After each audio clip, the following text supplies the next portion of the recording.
ሰዎች ኤክስፔክቴሽን ኖሮ ሲጨርሱ መጨረሻው ላይ ሲደርሱ ለክርስኩ መሆን የነበረብኝ ይሄን አይደለም ይላሉ። በጎልማሳነት ወራት እግዚአብሔርን ከፈለግሽው በድካምሽ ወራት አብሮሽ ይሆናል። ጻድቅ በምቹ ጊዜ ማለት ችግር ሳይገባ ነው የሚለምነው። ጻድቅ በምቹ ጊዜ ነው። ጥላቻ ነበረኝ ሰው ላይ ግን ህይወት እንዲህ አጭር ሆኖ እያለ ይሄን ያህል በቃ ላይፍ ኢዝ ቱ ሾርት ቱ ሄት ሳምበዲ። አባቴ ኢንጂነር እንደሆነ ይፈልግ ነበር፣ ኢንጂነር ሆንኩና አለ። ደስተኛ ነበር አልነበርኩም። ያ ሰውዬ ሌላ ነው ይሆናል ፓሽኑ። ትንሽ ነገር ልታረግላቸው የምትችይ ሰዎች እያሉ በህይወት እያሉ ብታረግላቸው ብትረጃቸው። አሁን አንዳንድ ዲያስፖራዎች ይገረማለሁ። አሜሪካን ሀገር ቤታቸው ይጃለሁ። በጣም ጥሩ ኑሮ አላቸው። ቤታቸው ሂዩጅ ነው። 3-4 መኪና አለ ምናምን።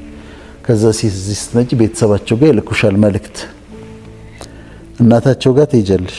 እናታቸው ያሉበት ጭቃ ቤት፣ እናትየው ያሉበት ጭቃ ቤት፣ እሱ እዛ የሚኖርበት ቤት።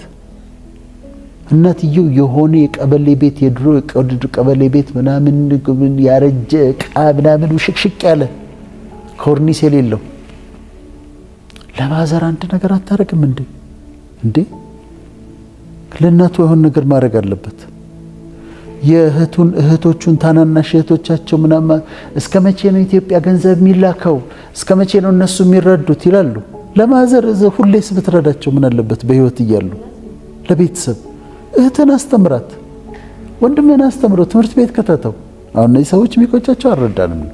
ጸጸት እንዳይሆን መርዳት ያስፈልጋል። ስለዚህ ሰዎች ሊያናግሩን ሲፈልጉ ጊዜ እንስጣቸው። ለቤተሰቦቻችን ጊዜ እንስጥ። ለመርዳት ፈቃደኛ እንሁን። ኦፕን ነው። ተጸጸቱት ምንድነው? ቂም ነበረኝ፣ ቂም ይዤ ነበር፣ ጥላቻ ነበረኝ ሰው ላይ። ግን ህይወት እንዲህ አጭር ሆኖ እያለ ይሄን ያህል በቃ ላይፍ ኢዝ ቱ ሾርት ቱ ሄት ሳምበዲ። ላይፍ ኢዝ ቱ ሾርት ቱ ሄት ሳምበዲ። በዚህ አጭር ኑሮ ሰው ጠልተንበት ቂም ይዘን ንዴት ይዘን ምናምን አድርገን በጣም አጭር ነው። ሌት ኢት ጎ። ይቅርበል። ጥላቻውን ተው፣ ምሬቱን ተው። ህይወት አጭር ነው። ይሄን ነው ከነሱ የምንማረው። አንዳንድ ሰዎች በጣም ቢዚ ሆነው ኖረው ረፍት ስትወጣ ምን ታረክ ስትፈልጋለህ ሲባሉ ያላነበብኳቸው ማንበብ መፈልጋቸው መጽሐፍቶች አሉ ይላሉ። እና ህይወታቸው መጨረሻ ላይ ማንበብ ነበረብኝ ወይም ደግሞ ቢያንስ የኔም ባዮግራፊ ታሪኬን መጻፍ ነበረብኝ ይላሉ። ዩኒቨርሲቲ ውስጥ አንድ አባባል አለ፣ ፐብሊሽ ኦር ፔሪሽ ይባላል። ፐብሊሽ ኦር ፔሪሽ፣ ጻፍና ፐብሊሽ አድርግ። እንደሱ አድርግሽ ነው አሲስታንት ፕሮፌሰር፣ ከዛ ሴት ፕሮፌሰር እና ፕሮፌሰር ማድረግ የምታገኘው። የሚጽፉ ሰዎች ናቸው እኮ ፕሮፌሰር የሚሆነው። የተለየ እኮ እንትን አይደለም። ግን ያገኙትን ነገር ሪሰርች ሰሩና ጽፈው ፐብሊሽ ያደርጋሉ መጽሔት ላይ፣ ያ ኢንተርናሽናል ጆርናል ላይ። አሁንም ፐብሊሽ ያደርጋሉ። የተወሰነ ቁጥር ሲደረግላቸው ኤቫሉዌት ይደረጉና አሲስታንት ፕሮፌሰር እንኳን ዳይሬክትሊ መሆን ትችላለሽ። አሶሲየት ፕሮፌሰር ይሆናሉ። አሶሲየት ፕሮፌሰር አሁንም እየሰሩ ሪሰርች እየሰሩ ፐብሊሽ ያደርጉ። ፐብሊሽ ያኛው ጎበዝ ሰውዬ አለ ግን አይጽፍም፣ ፐብሊሽ አያደርግም። ይሄኛው አሶሲየት ፕሮፌሰር ይሆናል፣ ፕሮፌሰርነት ማድረግ ያገኛል። ፐብሊሽ የምታደርጋቸው አርቲክሎች በጣም ኢምፖርታንት ናቸው። ስለዚህ አልጻፍኩም የሚል ደግሞ ጸጸት አለ። አባቴ ኢንጂነር እንደሆነ ይፈልግ ነበር፣ ኢንጂነር ሆንኩና አለ። ደስተኛ ነበር አልነበርኩም። ያ ሰውዬ ሌላ ነው ይሆናል ፓሽኑ። ወይ ማስተማር ይሆናል፣ ወይ ሙዚቃ ይሆናል፣ ወይ ሌላ ይሆናል። ግን ለሰዎች ኤክስፔክቴሽን ብለው ይኖራሉ። እዛ ለሰዎች ኤክስፔክቴሽን ኖሮ ሲጨርሱ መጨረሻው ላይ ሲደርሱ ለክርስኩ መሆን የነበረብኝ ይሄን አይደለም ይላሉ። እኔ መሆን መስራት የነበረብኝ እኔ ውስጥ የነበረ እኮ ፓሽን ያህል ነበርም ይላሉ። እኛ ግን አሁን ጊዜው አለን ለፓሽናችን ለመኖር፣ ለጥሪያችን የምናምንበትን ለማድረግ። አንዳንድ ሰው ለአንድ ካምፓኒ ተቀጥሮ 40 ዓመት ይሰራል። ከዛ ህይወቱ ሲያልቅ ምንድን ያደረኩት ይላል። ኦል ማይ ላይፍ እንትን ለሚባል ካምፓኒ ነው የሰራሁት፣ ወጥቼ የሆነ ነገር አልሞከርኩም ይላል። ወደ መንፈሳዊ ህይወት ሊጎትቱን የሚመጡ ሰዎች ይኖራሉ። ለምሳሌ የተዋህዶ ኦርቶዶክስ እምነት ምንድነው? ኦርቶዶክስ ቸርች ትሄዳለህ? አልሄድም። ጾማለህ? አልጾምም። አስቀድሳለህ? አላስቀድስም። መጽሐፍ ቅዱስ ታነባለህ? አላነብም። አሁን ስሙን ነው የያዘው ማለት ነው። the same thing ፕሮቴስታንት ይሆናል። ከዛ ጸልያለህ? አልጸልይም። መጽሐፍ ቅዱስ መዝሙር ወደለው ይልሻል። ወይ ሙስሊም ይሆንና ስሙን ብቻ ይይዘዋል።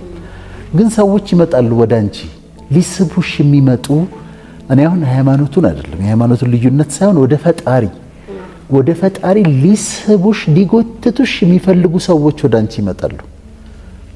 ብዙ ጊዜ ምናምን ነው የምንላቸው፣ ግን እነሱ እኛን ወደ እግዚአብሔር ለመሳብ ነው የሚፈልጉት። ኦርቶዶክስም ሆነሽ ቸርች እንሂድ፣ እንደዚህ እናድርግ፣ እንዲህ ጉባኤ አለ፣ ፕሮቴስታንት ከሆኑ ቸርች እንሂድ፣ ዛሬ እንዲህ ኮንፈረንስ አለ ብለው ወደ አምላክ ሊያቀርቡሽ የሚሞክሩ ሰዎች አሉ። እኔ አሁን አንዱ ወደ አምላክ ወደ እግዚአብሔር ሊጠራኝ የሞከረውን ሰው በመቅምበት ሰዓት ከኔ በፊት እሱ ቀድሞ መንፈሳዊ ነገር ውስጥ ገብቷል። ከዛ ቅዳሜ ተሰዓት ነው የምቅምበት ሰዓት ነው። ፓኬት ሮዝማን አስቀምጬ ጫቴን ይዤ ምናምን የምቀመጥበት ሰዓት ነው። ተሳስቼ ቅዳሜ ቀጥሬዋለሁ። መጣ ቅዳሜ ሙሉጌታ ግዛት ይባላል አሁን ፓስተር። ከዛ ቅዳሜ ተሰዓት መጣ። ቅዳሜ ተሰዓት መንፈሳዊ ነገር ከሱ ጋር ላወራ የለም በሉት አልኩ። የለውም አልኩ። ያ ሰው ግን መጥቶ እዛ ድረስ የተንከራተተው ቤቴ ድረስ የመጣው መንፈሳዊ ነገር ሊነግረኝ ነው፣ መንፈሳዊ ነገር ሊያካፍለኝ ነው። እና ብዙ ሰው አሁንም በየቤተሰቡ መንፈሳዊ ነገርን መሳቂያ መንፈሳዊ ነገር አንስቶ ወደ እግዚአብሔርና እንደዚህ ቸርች እንሂድ ጉባኤ አለ እንዲህ ያለ ሲሏቸው የሚሉትን ሰዎች እንደውም ይጠሏቸዋል። ህይወታቸው መጨረሻ ላይ ግን በጣም አሮጋንት ነበርኩኝ ነው የምትይው።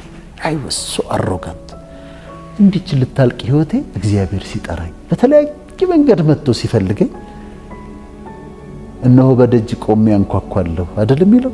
ማንም በሩን ቢከፍትልኝ ወደ እርሱ ገባለሁ ከሱ ጋርም ራት እበላለሁ፣ ግን በደጅ ቆሜ አንኳኳለሁ ነው የሚለው።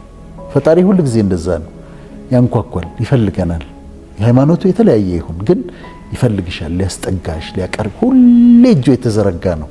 ሁሌ ልቡ ክፍት ነው። ሁሌ በሩ ክፍት ነው። እሺ አንልም።